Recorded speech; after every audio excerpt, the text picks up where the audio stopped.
வணக்கம் நண்பர்களே. இப்போ பார்த்தீங்க அப்படின்னா நான் வந்து புதுசாக ஒரு சிஸ்டம் வாங்கியிருக்கேன். இது வந்து பேசிக் என்ட்ரி லெவல் சிஸ்டம் தான். 20Kக்குள்ளே வரக்கூடிய ஒரு பேசிக் சிஸ்டம்.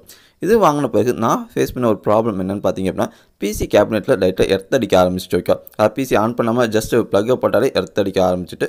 ஸோ இந்த வீடியோவில் அது எப்படி நான் சால்வ் பண்ணேன் அப்படிங்கிறத நான் பார்க்க போகிறோம். ஓகே, இப்போ பார்த்தீங்க அப்படின்னா நார்மலாக நம்ம வீடுகளில் மோஸ்ட்லி எர்த்திங் அப்படிங்கிறது ப்ராப்பராக கொடுத்துருக்க மாட்டோம். ஓகே, அதுமாரி தான் நம்ம வீட்லேயும் கொடுக்கல. ஸோ கிரைண்டருக்கு மட்டும் தான் நாங்கள் கொடுத்துருந்தோம். அதனால் என்ன பண்ணோம் அப்படின்னா, இங்கே அதாவது பிசி நான் கனெக்ட் பண்ணியிருக்கக்கூடிய அந்த மதர் சுவிட்ச் போர்ட்லேருந்து ஒரு ஒயர் எடுத்துகிட்டு போயிட்டு கிரைண்டருக்கு பக்கத்தில் நாங்கள் கொடுத்து வச்சுருந்தோம். ஓகே, ஸோ இங்கேருந்து நீங்களே பார்க்கலாம், அந்த கருப்பு கலர் ஒயர் பார்க்கலாம். ஸோ இது திரும்பியும் அந்த டியூப்லாம் எடுத்து ஃபிக்ஸ் பண்ணுறதுக்கு அதிக செலவாகும் அப்படிங்கிறனால சிம்பிளாக ஒயரை மட்டும் கொடுத்து அப்படியே அழகாக அந்த கிரைண்டர் பக்கத்தில் இருக்கக்கூடிய எர்த்திங் ராட் வரைக்கும் எடுத்துகிட்டு போய் கொடுத்துருந்தோம். ஓகே, கொடுத்துட்டு போட்டு பார்த்த பிறகு பார்த்தீங்க அப்படின்னா அப்பயும் ப்ராப்ளம் அப்படிங்கிறது சால்வ் ஆகலை. ஓகே, லைட்டாக எர்த்திங் இருந்துகிட்டு தான் இருந்துச்சு.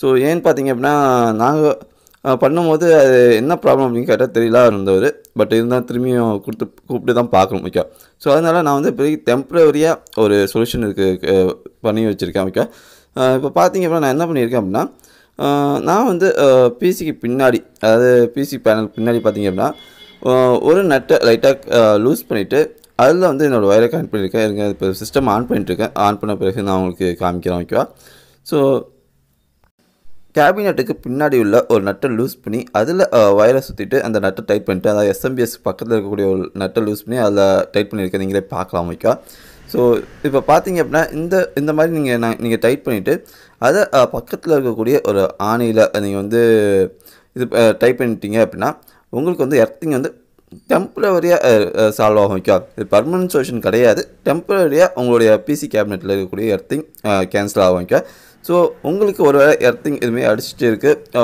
உங்களால் இப்போதைக்கு ஒரு செலவு பண்ணி ஒரு எர்த்திங் வைக்க முடியாது அப்படின்னா நீங்கள் வந்து டெம்ப்ரவரியாக இந்த சொல்யூஷனை நீங்கள் யூஸ் பண்ணிக்கலாம். ஓகே, ஸோ பார்த்தீங்க அப்படின்னா எனக்கு வந்து எர்த்திங் அப்படிங்கிறது இந்த கேபினெட்டில் சுத்தமாக இல்லை, கேன்சல் ஆகிட்டு.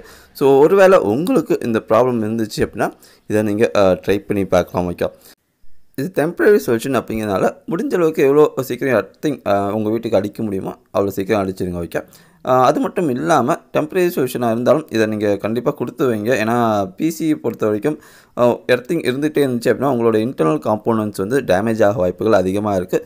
அதனால இப்போதைக்கு இந்த உங்களால் எர்த்திங் முடியல அப்படின்னா இந்தமாதிரி டெம்ப்ரவரி சொல்யூஷனை கண்டிப்பாக ஃபாலோ பண்ணுங்க. ஓகே, ஸோ பார்த்தீங்க அப்படின்னா நான் ஏற்கனவே சொன்ன மாதிரி ஒரு பேசிக் என்ட்ரி லெவல் சிஸ்டம் தான். இது வந்து நான் எதுக்கு பர்ச்சேஸ் பண்ணேன் அப்படின்னா HTML CSS JavaScript கற்றுக்கிறதுக்காக தான் நான் வந்து பர்ச்சேஸ் பண்ணேன். ஸோ நான் டெய்லியும் கற்றுக்கிற விஷயத்தை நான் என்னுடைய யூடியூப் சேனல் போகிறேன். கண்டிப்பாக உங்களுக்கு யூஸ்ஃபுல்லாக இருக்குன்னு நினைக்கிறேன்.